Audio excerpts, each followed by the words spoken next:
गीता बोलने वाला ब्रह्म कहता है कि प्रकृति तो मेरी पत्नी है, सब्जियों को उत्पन्न करने वाली माता है, मैं इसके गर्भ में बीज स्थापन करने वाला सबका पिता हूं। और इन प्रकृति से उत्पन्न ये तीनों गुण इस जीव को कर्मानुसार यहां बांधे रखते हैं, जकड़े रखते हैं। तीनों गुण कौन सी सिद्ध होगी? रजगुण ब्रह्मा, सतगुण विष्णु, तमगुण शिव जी। ये देखिएगा अध्याय 14 और सुनाता हूं, ताजा ताजा है, जल्दी समझ में आ जाएगा।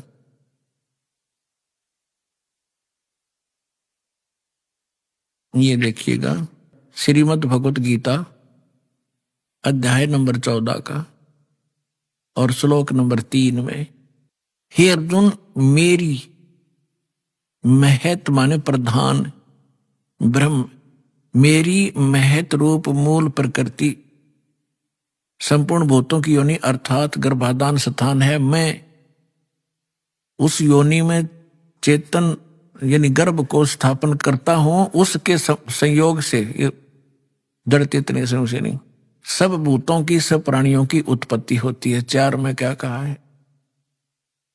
हे अर्जुन, नाना प्रकार की सब योनियों में जितनी मूर्तियां अर्थात शरीरधारी प्राणी उत्पन्न होते हैं, प्रकृति यानी दुर्गा उन सब की गर्भ धारण करने वाली माता है और मैं बीज स्थापन करने वाला पिता हूं।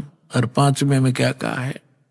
हे अर्जुन, सतगुण, रजगुण और तमगुण ये प्रकृति से उत्पन्न, दुर्गा से उत्पन्न ब्रह्मा विष्णु महेश, विष्णु ब्रह्मा महेश, तीनों गुण, ये तीनों देवता अविनाशी जीव आत्मा को शरीर में बांधते हैं।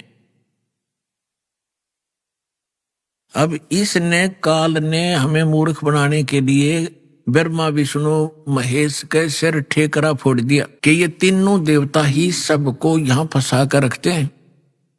परमात्मा ने आकर बताया, ब्रह्मा विष्णु महेश्वर माया और ये धर्म राया कहिए, इन पांचों मिल परपंच बनाया, वाणी हमरी लइए। ब्रह्मा विष्णु महेश दुर्गा और काल ने, इन पांचों ने मिलकर ये परपंच रच रखा है। हमारी बात को गहराई से सोचियो बच्चों, परमात्मा ने कहा। अब ये सिद्ध हो ही रहा है, ये पांचों मिलकर जकड़े बैठे हमारे को। इन पांचों मिल जीव अटकाए, युगन युगन हम आन छुटाए, बंदी छोड़ हमारा नामम, अजर अमर है अस्थिर ठामम, अमर करूं सतलोक पठाऊं, ताते बंदी छोड़ कहाऊं। अब हम यहाँ अपने अपवित्र शिव पुराण को हमने फिर उठा लिया, श्रीमद् भगवत गीता को रख दिया, उसमें से इतना ही लेना था। अब देखिएगा, ये संक्षिप्त शिव पुराण हम पढ़ रहे हैं और 100 पृष्ठ पे पढ़ रहे थे। यहां आगे थे हम,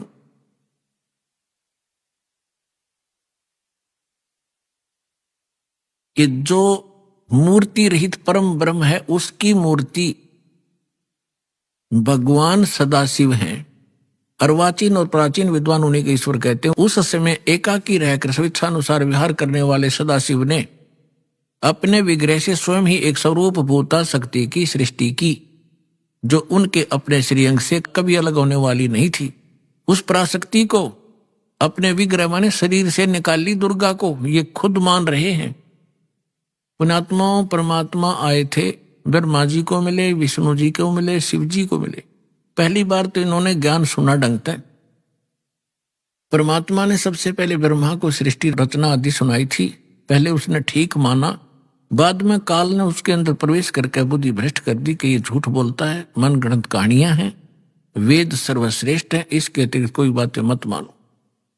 तो इस ब्रह्मा जी ने कुछ तो परमात्मा से प्राप्त ज्ञान और कुछ फिर अपने अज्ञान के आधार से ये ज्ञान सुनाना चाहा, तो फिर भी सच्चाई छुपी नहीं। ये क्या कहना चाहते हैं कि श्री सदाशिव पहले निराकार था, फिर सदाशिव बन गया।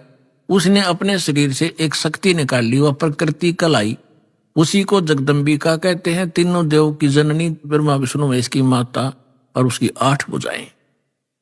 यहां कर दिया ना डंगा इसने। और परमात्मा ने पहले ही बता रखा है कि जैसे दास ने सृष्टि रचनामा आपको बहुत बार सुना है, उसमें आप खूब समझ चुके होंगे, तो उसी का कुछ अंश लेकर इसने यहां मिलावट की है। देखिएगा, उस समय एकाकी रहकर स्वेच्छा अनुसार विहार करने वाले सदाशिव ने अपने विग्रह से स्वयं ही एक स्वरूप भूता शक्ति की सृष्टि की, जो उनके अपने श्रीअंग से कभी अलग होने वाली नहीं थी। उस पराशक्ति को प्रधान प्रकृति गुणवती माया बुद्धि तत्व की जननी विकार रहित बताया गया। वह शक्ति अंबिका दुर्गा कही गई है। उसी को प्रकृति सर्वेश्वरी त्रिदेव जननी नित्य मूल कारण भी कहते हैं। सदाशिव द्वारा प्रकट की गई उस शक्ति की 8 भुजाएं। होगी क्लियर? नाना प्रकार के आभूषण उसके श्री अंग की शोभा बढ़ाते हैं, श्री अंगों की। वह देवी नाना प्रकार की गतियों से संपन्न है और अनेक प्रकार के अस्त्र शस्त्र धारण करती है। एकाएकनी होकर भी वह माया संयोग वसात अनेक हो जाती है। वे जो सदाशिव हैं, अब ये डेफिनेशन है उस काल की, ब्रह्मा जी बता रहे हैं और अपने सदग्रंथों में लिखा है। देखिएगा, वे जो सदाशिव हैं उन्हें परम पुरुष ईश्वर शिव शंभु और महेश्वर कहते हैं।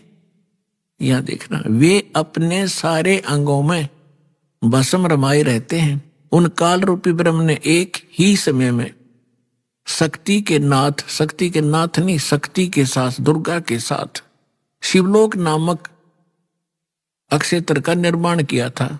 उस उत्तम अक्षेत्र को काशी कहते हैं। वह परम निर्वाण या मोक्ष स्थान है जो सबके ऊपर विराजमान है।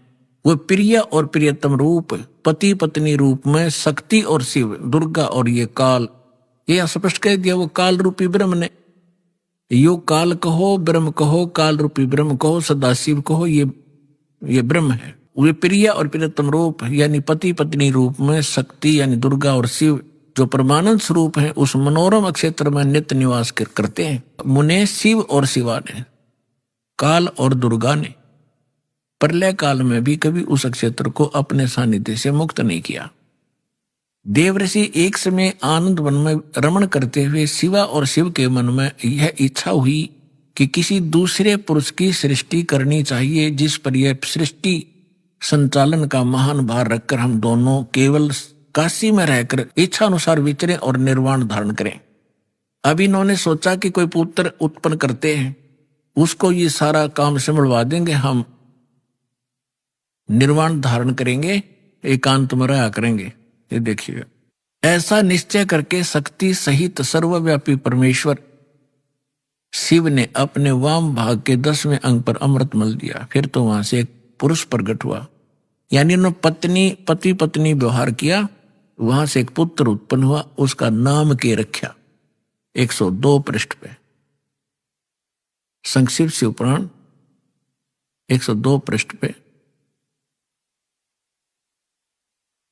शिव ने कहा, वत्स, उस काल ने कहा, बेटा, व्यापक होने के कारण तुम्हारा विष्णु नाम विख्यात हुआ, विष्णु धर दिया तेरा नाम। अब फिर हम यहां आते हैं, ये हमने 6वां अध्याय पढ़ लिया रुद्र संहिता का। अब 7वां, ये 7वां अध्याय 103 पृष्ठ पे ब्रह्मा जी कहते हैं, देव से तत्पश्चात कल्याणकारी परमेश्वर शाम सदाशिव ने, काल ने पूर्ववत प्रयत्न करके जैसे अपनी दुर्गा से विष्णु की उत्पत्ति की, मुझे अपने दाहिने अंग से उत्पन्न किया। बस बात खत्म। अब यहां समस्या आ गई अनुवादकर्ता ने, क्योंकि इनको ज्ञान तो था नहीं, इनका उद्देश्य फिर इसको सब उल्ट सुलट करना ही था। अब इसको समस्या पैदा होगी कि शिव से शिव की उत्पत्ति कैसे बताऊं। अनुवादकर्ता ने गोल मोल कर दिया। कहते हैं, चोर चुरावे तुमड़ी और गड्ढा पानी में, वो गड्ढा हुआ ऊपर, सच्चाई छानी ना। अब यहां आपको हम विद्वेश्वर संहिता, इसी शिव पुराण के अंदर एक अध्याय है, उसमें दिखाते हैं कि एक समय ब्रह्मा और विष्णु का झगड़ा हो गया। ब्रह्मा जी बोला, मैं तेरा बाप, विष्णु जी को। विष्णु जी बोले, मैं तेरा पिता, तो मेरे नाभि कमल से उत्पन्न हुआ। ब्रह्मा जी कहने लगे, मैं सारी सृष्टि का पिता, मैं प्रजापिता हूं। इन सूखी फीत ला रहे थे आप पे, इन दोनों का युद्ध हो गया। इससे बात पे तो इस काल ने सोचा है लड़का मरेंगे और मैंने इनसे सृष्टि रचवानी अपने खाने के लिए। इनके बीच में एक स्तंभ, एक लिंग खड़ा कर दिया सफेद तेजों में, बहुत बहुत ही विस्तार, जिसकी और छोर भी इन दोनों को नहीं पाया। तो लंबा कथा ना बना के तो आपने खूब पढ़ रखी, हम अपने मतलब की सुनेंगे। तो उसी समय ये खुद भी वहां अपने पुत्र शिव के रूप में, सदाशिव रूप में आकर खड़ा हो गया। फिर इनको लग गया ज्ञान समझाने। देखिएगा, ये है ब्रह्मा विष्णु लड़े थे, इनके बीच में स्तंभ खड़ा कर दिया। संक्षिप्त शिवपुराण 24 पृष्ठ पे, गीता प्रेस गोरखपुर से प्रकाशित, सचित्र मोटा टाइप के। और ये विद्वेश्वर संहिता 25 पृष्ठ पे। यहां से थोड़ा सा हम लिंक लेंगे इसका। ब्रह्मा और विष्णु ने पूछा, प्रभु सृष्टि आदि 5 कृत्यों के लक्षण क्या हैं, यह हम दोनों को बताइए। भगवान शिव बोले, युकाल बोला, मेरे कृत्यों को समझना अत्यंत गहन है, तथापि मैं कृपा पूर्वक तुम्हें उनके विषय में बताता हूं। अब हम ज्यादा ना पढ़े, ये देखिएगा। अब 26 पे क्या लिखा है, पुत्रो, काल कहता ब्रह्मा और विष्णु को, पुत्रो तुम दोनों ने तपस्या करके प्रसन्न हुए मुझ परमेश्वर से सृष्टि और सतीथि नामक 2 कृत्य प्राप्त किए, ये तुम दोनों को बहुत प्रिय है। इसी प्रकार मेरी विभूति स्वरूप रुद्र और महेश्वर ने, यू मैं नहीं है, ने 2 अन्य उत्तम कृत संहार और तिरोभाव मुझसे प्राप्त किए हैं। सिद्ध जो दास करना चाहा था, 2 पुत्र तो ये हो गए इसके, ब्रह्मा और विष्णु, जो वहां कति क्लियर हो गया, इनका जन्म हुआ दुर्गा से। और का 2 और है मेरे बेटे, रुद्र और महेश्वर, तो हो गए 4, और 5वां बोल रहा है। अब और थोड़ा सा क्लियर करते हैं। अब यहां 26 पर हम पढ़ ही रहे थे, यही देखिएगा। अब 26 पर हम पढ़ रहे थे, यही इसके विद्वेश्वर संहिता का, यहां पर हम पढ़ रहे थे नीचे, पुत्रो। यहां पर इसका और थोड़ा सा लिंक है। ये क्या कहता है, मैंने पूर्व काल में अपने स्वरूपभूत मंत्र का उपदेश किया है, जो ओंकार के रूप में प्रसिद्ध है। वह मंगलकारी मंत्र है। सबसे पहले मेरे मुख से ओंकार ओम प्रकट हुआ, जो मेरे स्वरूप का बोधक करने वाला है। ओंकार वाचक है, मैं वाच्य हूं, यह मंत्र मेरा स्वरूप ही है। प्रतिदिन ओंकार का निरंतर स्मरण करने से मेरा ही यानी काल का ही स्मरण सदा सिमरण होता है। मेरे उत्तरवर्ती मुख से अकार का, पश्चिम मुख से उकार का, दक्षिण मुख से मकार का, पूर्ववर्ती मुख से बिंदु का और मध्यवर्ती मुख से नाद का प्राकट्य हुआ है। इस प्रकार 5 अवयव से युक्त ओंकार का विस्तार हुआ है। इन सभी अवयवों से एकीभूत होकर यह प्रणव यानी एक ओम अक्षर हो गया। अपने आत्माओं इन सदग्रंथों का दूध सा काट दिया कति दास ने परमात्मा की कृपा से। अब ये सिद्ध हो गया कि वो मंत्र है जिसका, जो ब्रह्म का है, और ये उनको समझा रहा है, ये इनका पिता है ब्रह्मा विष्णु महेश का, ये सदाशिव है। इसको काल रूपी ब्रह्म भी सदग्रंथों में भी कहा है, परमेश्वर ने भी कहा है। अब श्रीमद् भगवत गीता अध्याय नंबर 8 के श्लोक नंबर 13 में भी गीता यही ज्ञान दे रहा है और कह रहा है मेरा एक ओम मंत्र है। ये देखिएगा, गीता अध्याय नंबर 8 का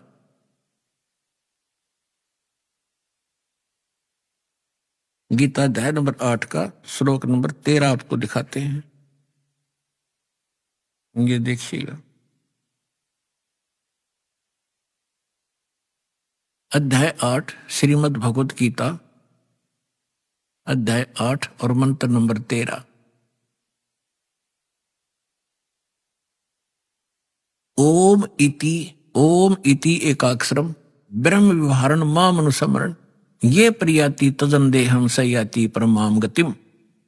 माम ब्रह्म, मुझ ब्रह्म का ओम ओम, यह एक अक्षर मंत्र है, एक अक्षरम, नथिंग एल्स।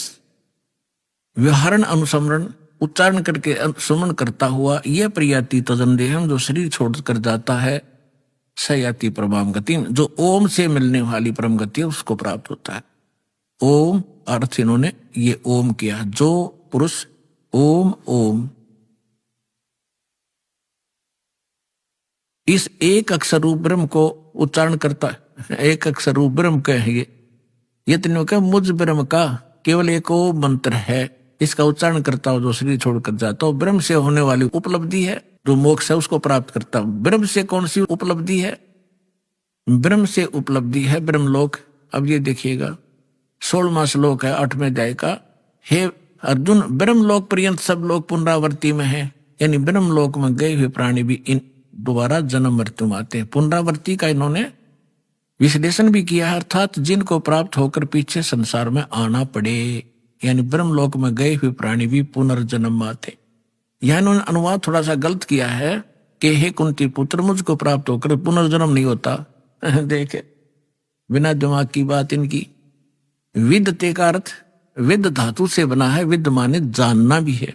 जो ये नहीं जानते कि मुझे प्राप्त होकर भी ब्रह्मलोक जाकर भी जन्म मृत्यु होते हैं, तो मेरी भक्ति करके भी उनकी पुनर्जन्म होता है। जो ये नहीं जानते कि ब्रह्मलोक में गए हुए प्राणी भी वापस आते हैं, तो उनका वो मुझे प्राप्त होकर भी पुनर्जन्म है। अर्जुन, उनका पुनर्जन्म है, इसका ये अर्थ है। यदि हम इनका ये अनुवाद सच्चा माने तो अध्याय नंबर 2 का श्लोक नंबर 12 और अध्याय नंबर 4 का श्लोक नंबर 5 और 9, अध्याय नंबर 10 के श्लोक नंबर 2 ये कति गलत हो जाते हैं। देखिएगा श्रीमद् भगवद गीता अध्याय नंबर 2 और श्लोक नंबर 12, न तो ऐसा ही है कि मैं किसी काल में नहीं था, गीता ज्ञानदाता कह रहा ये ब्रह्म, और तथा अथवा तू नहीं था, अथवा ये राजा लोग नहीं थे, और न ऐसा ही है कि इससे आगे हम तुम सब नहीं रहेंगे। इसके साथ ही देखना है, इसी दूसरे अध्याय का 17वें श्लोक में स्पष्ट कर दिया है कि नाश रहित तो उसको अविनाशी, यानी नाश रहित कहो अविनाशी को, अविनाशी तो उसको जान जिससे यह संपूर्ण जगत व्याप्त है, और इस अविनाशी का विनाश करने में कोई भी समर्थ नहीं है। यानी गीता ज्ञान दाता से कोई अन्य है जो वास्तव में अविनाशी है, जिसने सारे ब्रह्मांडों की रचना की है, और वही रोके हुए। अध्याय नंबर 4 के श्लोक नंबर 5 और 9 में ये देखिएगा, ये है अध्याय नंबर 4 श्रीमद् भगवद गीता। इसका यहां ये 5वां मंत्र यहां से स्टार्ट है, लेकिन इसका अनुवाद यहां पर है। हे परंतम अर्जुन, मेरे और तेरे बहुत से जन्म हो चुके हैं। इति सिद्धम, गीता ज्ञानदाता भी जन्म मरता है, अविनाशी नहीं है ये। तेरे और मेरे बहुत से जन्म हो चुके हैं, उन सबको तू नहीं जानता, मैं जानता हूं। और 9वें श्लोक में क्या कहा है, अध्याय नंबर 4 के और श्लोक नंबर 9 में, मेरे जन्म और कर्म अलौकिक हैं, दिव्य हैं। अध्याय नंबर 10 के श्लोक नंबर 2 में ये देखिएगा, अध्याय नंबर 10 और श्लोक नंबर 2 में, मेरी उत्पत्ति को, मेरे जन्म को न देवता लोग जानते हैं न महर्षि जन जानते, क्योंकि मैं सब प्रकार से देवताओं और महर्षियों का आदि कारण यानी इनका जन्मदाता हूं। यदि गीता अनुवादकों का 8वें अध्याय के 16वें श्लोक का ये अनुवाद सत्य माने कि ब्रह्मलोक में गए हुए सब प्राणी पुनरावृत्ति में हैं और मुझे प्राप्त होकर फिर जन्म मृत्यु नहीं होती, तो ये तीनों श्लोक गलत हो जाते हैं, तीनों के तीन। इसका अर्थ ये है कि अर्जुन, जो ये नहीं जानते कि ब्रह्मलोक में गए हुए प्राणी भी पुनरावृत्ति में है, अर्जुन उनका पुनर्जन्म होता ही होता है। अब प्रसंग चल रहा है कि ओम नाम से कौन सी उपलब्धि होती है, वो ब्रह्मलोक में जाते हैं। देखिए श्रीमद् भगवद गीता, वही गीता प्रेस गोरखपुर से प्रकाशित है।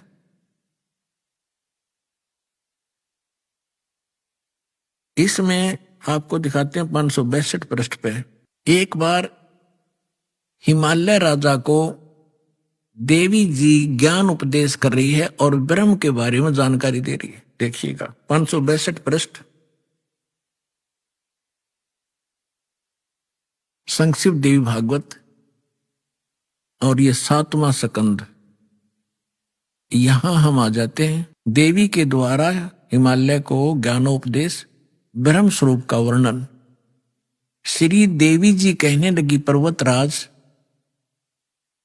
उस ब्रह्म का क्या स्वरूप है यह बतलाया जाता है। पहले तो अपने बारे में बताती है, मेरी भक्ति कर तो ऐसे ऐसे कर, लेकिन वो कहती है ये भी ठीक नहीं है। उस ब्रह्म का क्या स्वरूप है यह बतलाया जाता है, जो प्रकाश रूप, सबसे के अत्यंत समीप में स्थित, हृदय रूप गुहा में स्थित होने के कारण गुहाचर नाम से प्रसिद्ध है। महान पद अर्थात परम प्राप्य है। वह है परम सत्य और अमृत अविनाशी तत्व है। सौम्य, उस वेदने योग्य लक्ष्य का तुम वेदन करो, मन लगाकर उसमें तन्मय हो जाओ। सौम्य, उपनिषद में कथित महान अस्त्र रूप धनुष को लेकर उस पर उपासना द्वारा तीक्ष्ण किया हुआ बाण संधान करो और फिर भावनागुत चित्त के द्वारा उस बाण को खींचकर उस अक्षर रूप ब्रह्म को लक्ष्य बनाकर वेदन करो। प्रणव, ओम धनुष है, जीवात्मा बाण है और ब्रह्म उसका लक्ष्य कहा जाता है। यानी जीवात्मा को ओम का जाप करके ब्रह्म के पाने का ही प्रयत्न करना चाहिए। इसका सिद्ध, ये सिद्ध है। उस एकमात्र परमात्मा ही को जानो, दूसरी सब बातों को छोड़ दो। देवी कहती है, मेरी पूजा भी मत करना, केवल उस ब्रह्म की पूजा करो। उस एकमात्र परमात्मा ही को जाने, दूसरी सब बातों को छोड़ दे। यही अमृत रूप परमात्मा के पास पहुंचाने का वाला पुल है। संसार रूपी समुद्र से पार होकर अमृत स्वरूप परमात्मा को प्राप्त कराने का यही सुलभ साधन है।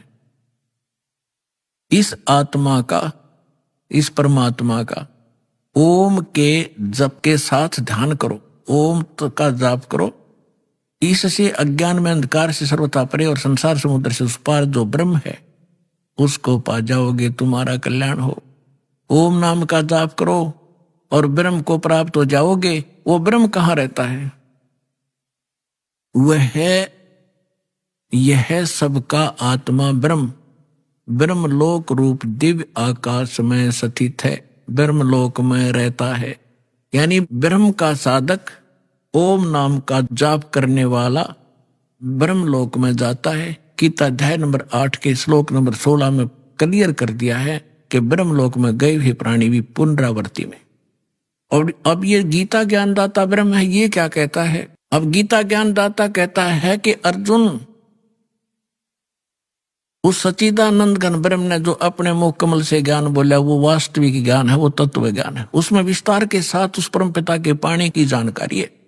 उसको तत्वदर्शी संतों से जाकर समझ, उनको दंडवत प्रणाम करने से, कपट छोड़कर प्रसन्न करने से वो तत्वदर्शी संत तुझे परमात्म तत्व का ज्ञान कराएंगे।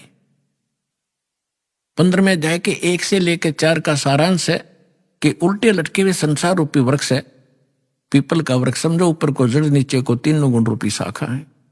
और जो संत इस उल्टे लटके हुए संसार रूपी वृक्ष की सभी टहनियों समेत बता देगा, सभी भाग बता देगा, वो तत्वदर्शी संत है, वह वेदवित है। परमेश्वर ने यह लीला स्वयं की हुई अपने मुखारविंद से बोली अमृतवाणी सच्चिदानंद घन ब्रह्म की वाणी। कबीर वाणी में लिखा है, अक्षर पुरुष एक पेड़ है, सरपुरुष वा कीटार, निरंजन कहो सरपुरुष कहो, और तीनों देवा शाखा है ये पात्र रूप संसार। 15वें अध्याय के 4थे श्लोक में कहा कि जब तत्वदर्शी संत तुझे मिल जावे, उसके पश्चात परमेश्वर के उस परम पद की खोज करनी चाहिए, जहां जाने के बाद साधक फिर लौटकर कभी संसार में नहीं आते। और जिस परमेश्वर ने संसार रूपी वृक्ष की रचना की है, केवल उसकी भक्ति करो और सब बातें त्याग दे। 18वें अध्याय के 62वें श्लोक में कहा कि अर्जुन तू सर्वभाव से उस परमेश्वर की शरण में जा, उस परमेश्वर की कृपा से तो परम शांति को और सनातन परम धाम को प्राप्त होगा। तो इससे सिद्ध हो गया कि गीता ज्ञानदाता से अन्य कोई और परम शक्ति है।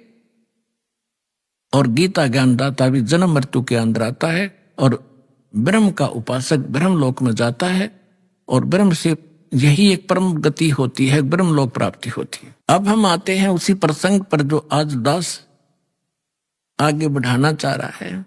3 देव की जो करते भक्ति, उनकी कदे ना होवे मुक्ति। इन तीनों देवताओं की जो भक्ति करते हैं उनकी कभी मोक्ष नहीं होता। 3 देवता रजगुण ब्रह्मा सतगुण विष्णु तम गुण शिव जी। ये आपको स्पष्ट कर दिया कि स्पष्ट हुआ, अभी प्रमाण दिया था कि रजगुण ब्रह्मा है, सतगुण विष्णु, तम गुण शिव जी। मार्कंडेय पुराण प्रश्न नंबर 123 से। और खेमरा श्री कृष्ण दास प्रकाशित देवी भागवत के 5वें अध्याय का 8वें श्लोक में वो स्पष्ट कर दिया। शंकर जी कहते हैं, माता आपने हमें क्यों तमोगुण बना दिया, ब्रह्मा जी को रजोगुण और विष्णु जी को सतोगुण क्यों बनाया। इति सिद्धम रजगुण ब्रह्मा सतगुण विष्णु तम गुण शिव जी। अब हम गीता अध्याय नंबर 7 को फिर पढ़ेंगे। देखिए,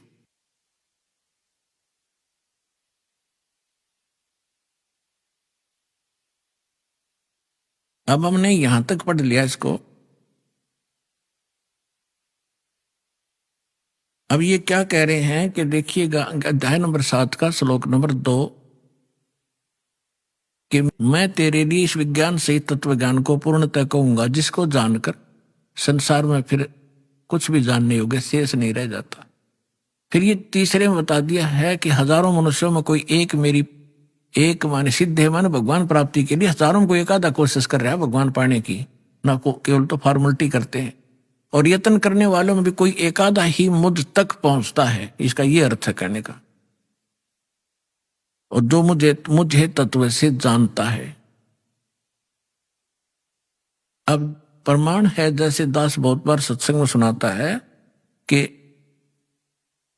ये स्वर्ग का राजा इंद्र एक बार मार्कंडेय ऋषि तपस्या कर रहे थे, उसने अपनी पत्नी भेज दी और फिर भी वो टस से मस नहीं हुए।